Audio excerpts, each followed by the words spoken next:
तांत्रिक ने तो सबका जीना कर दिया है। जो कोई भी चुड़ैल पंगा लेने की सोचती है वो उसे चुटकियों में भस्म कर देता है। मुझे क्या बता रही है, मैं तो खुद कल उसके चंगुल से बड़ी मुश्किल से बच के निकली हूँ। नाक में दम कर दिया है, पता नहीं कौन सी तंत्र विद्या सीख कर आया है। दूर से ही सूंघ लेता है कि चुड़ैल का साया गांव पर है। गांव के मुखिया भैरव सिंह किसी तांत्रिक को ले आए, उसे रहने को घर दिया और किसी चीज की कमी नहीं होने देते थे। और तांत्रिक ने भी चुड़ैल से उस गांव को मुक्त कराने की ठान ली थी। अब तक न जाने कितनी चुड़ैल को उस गांव से हटा चुका था। आज ये चार चुड़ैलें उसी के बारे में बैठकर बातें कर रही थी और उधर उस गांव में तांत्रिक, भाई मजा आ गया। तूने तो अपने काम को पूरी सटीकता से अंजाम दिया है। ऐसा इस गांव में पहली बार हुआ है कि एक महीने तक किसी चुड़ैल ने कोई हमला नहीं किया। अब वक्त आ गया है कि हम चुड़ैलों की रानी कहर रानी से मिलने चले। अरे हाँ, उनके बारे में तो मैं भूल ही गई थी।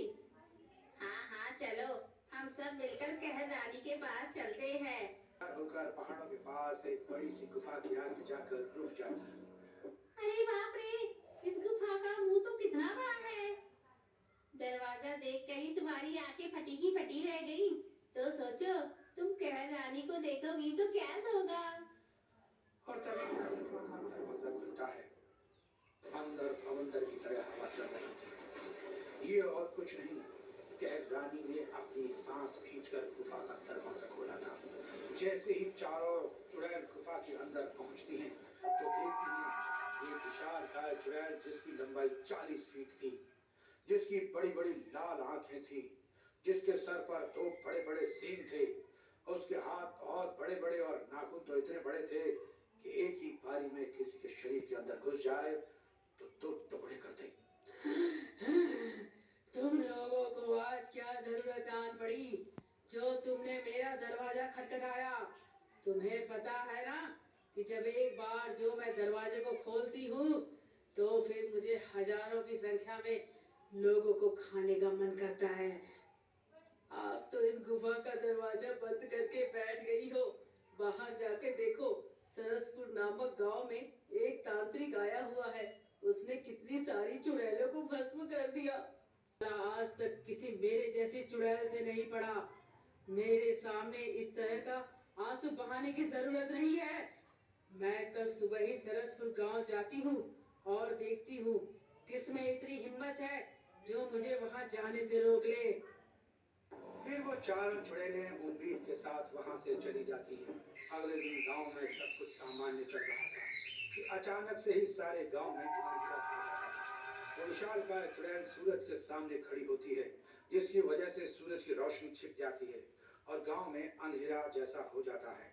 तभी वो चुड़ैल अपना एक और पैर उठाती है और 10-15 घरों के साथ कुछ पौधे भी उसके पैर के नीचे आकर खत्म हो जाते हैं। तभी वो अपना दूसरा पैर उठाती है। लोग इधर उधर भागने लगते हैं। कुछ लोग भागकर मुखिया की हवेली की तरफ हो जाते हैं। मुखिया जी गजब हो गया, हमारे ऊपर एक विशालकाय चुड़ैल ने हमला कर दिया है, हमें बचाओ। बाहर इतना शोर सुनकर मुखिया अपने घर से बाहर आता है। अरे क्या हुआ, तुम लोग इधर क्यों आ गए और इतना शोर क्यों मचा रखा है? मुखिया जी, गांव में एक बड़ी विशाल चुड़ैल ने कई लोगों को मार डाला। वो सब तो बात की बात है तांत्रिक, अभी फटाफट क्या हो सकता है सिर्फ वो बता। रुको, मुझे सोचने दो। थोड़ी देर सोचने के बाद तांत्रिक भागकर अपने कमरे में जाता है और एक क्रिस्टल की बॉल के साथ लाता है और मुखिया जी की छत पर उस जगह पर जाता है जहाँ सूरज की रोशनी पड़ रही होती है। वो क्रिस्टल की बॉल को सूरज की रोशनी के आगे करके गांव में घुसी चुड़ैल जिससे उस विशालकाय चुड़ैल से चीखना बंद हो जाता है। चुड़ैल चेतावनी देते हुए कि मैं कल सबको खा जाऊंगी बोलकर चली जाती है और गांव वाले राहत की सांस लेते हैं। ये चुड़ैल वापस इस गांव में आएगी। मुझे लगता है ये सब चुड़ैलों की रानी है, इसको खत्म करना जरूरी है, तभी सब चुड़ैलें भी खत्म हो जाएंगी। वही तांत्रिक जो हो सकता है करो, लेकिन मेरे गांव पर आज तक नहीं आनी चाहिए। धीरे धीरे वहां पर जमा हुए लोग वापस अपनी अपनी जगह पर चले जाते हैं और चुड़ैल द्वारा हुए नुकसान को देखने लगते हैं। मेरे को भी तांत्रिक का साथ देना होगा। वो जो बोलेगा हमें वही करना होगा, तभी हम उस चुड़ैल से पीछा छुड़वा सकते हैं। शाम के समय मुखिया सारे गांव वालों को इकट्ठा करता है। मेरे गांव वालों, जैसा कि आज सुबह तुम लोगों ने देखा, वो तुम लोगों को कुछ बताने वाला है। थोड़ी देर बाद तांत्रिक आता है। गाँव वालों, वो चुड़ैल बहुत ही विशाल का है। उसको मैं अकेला इतनी आसानी से नहीं मार सकता। मुझे आप सबकी मदद की जरूरत है, समझे? हम आपकी मदद करने के लिए तैयार हैं। बस आप हमें उस चुड़ैल से मुक्ति करा दो। हमें अभी कार्य पर लग जाना चाहिए। कल चुड़ैल जैसे ही गांव में प्रवेश करेगी, हम गांव के बाहर एक ही डेरा बना देंगे, जिसमें ये पवित्र राख डाल दूंगा। और चुड़ैल के पैर पड़ते ही उसके पैरों में आग लगनी शुरू हो जाएगी, जिससे वो गांव की तरफ नहीं आएगी और पैर चलने के कारण कहीं गिर जाएगी। पर वो इतनी आसानी से नहीं मरने वाली, इसलिए उस समय हम सब लोग मिलकर उसके ऊपर ये भस्म डालेंगे।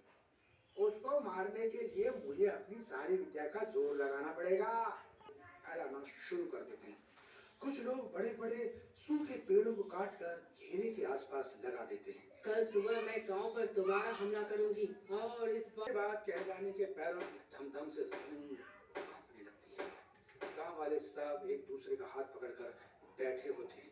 द्वारा रात को लोगों ने एक बहुत बड़े घेरे में डाल रखा था और जैसे ही कहलानी उस घेरे में आती है, पैरों में आग चलनी शुरू हो जाती है। लोगों द्वारा साथ में इकट्ठे किए हुए पेड़ों में भी आग लग जाती है।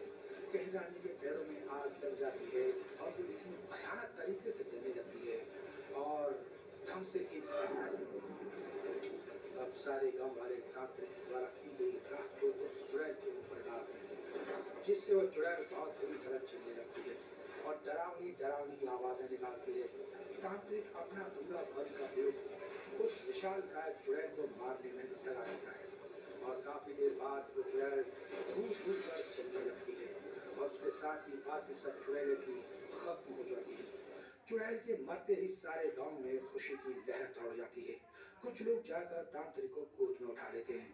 तुम्हारा बहुत बहुत धन्यवाद तांत्रिक। और गांव वालों, तुम सबका भी, तुमने बड़ी निडरता के साथ उस विशालकाय चुड़ैल का सामना किया।